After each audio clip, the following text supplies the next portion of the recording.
Alright, so the first thing we're going to do when we get into lighting is let's just create a room that gives you a lot better sense of how,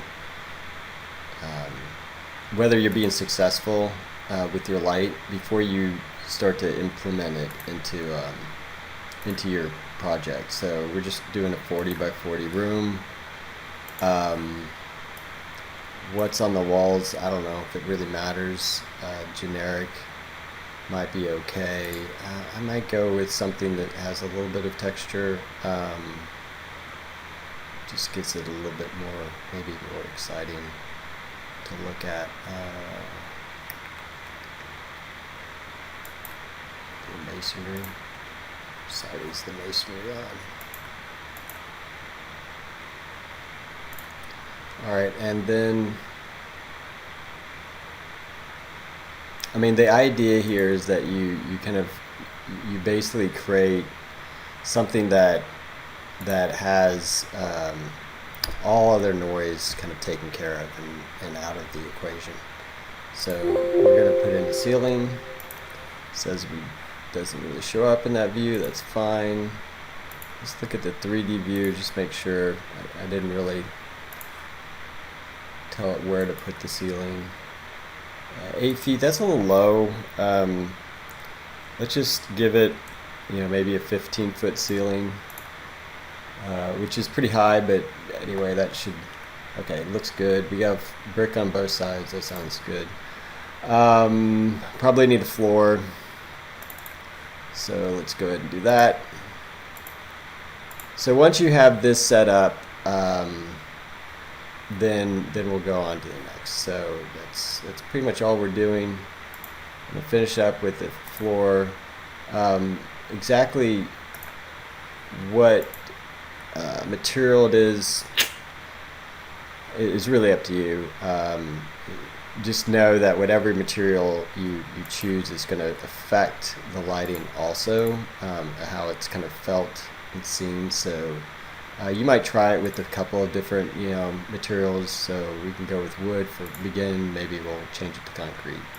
Alright, I think that's it. And now we're ready for lighting.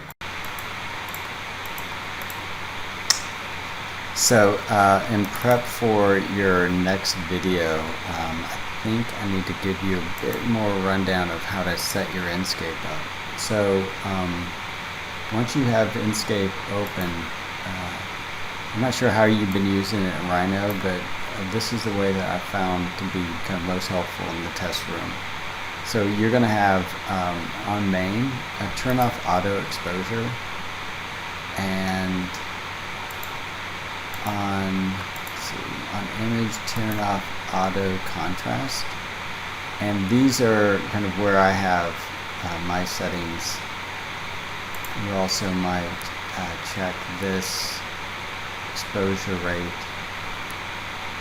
So until you find something else that works better for you, I would set them at these places. So do that. Not worry about that. I have turned sun brightness all the way down to like 7%. And here's my ambient brightness and my light brightness. So just match up with me on these and it should work out pretty well for you.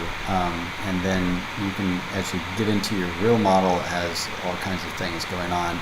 You still might have to adjust these slightly to make it kind of all work out. But what I've found with turning off auto exposure on the camera is that specifically if you have a lot of natural light coming in, you'll often notice that some places you can't see anything because there's so much light coming in from there. Everything turns really silhouetted, and then vice versa.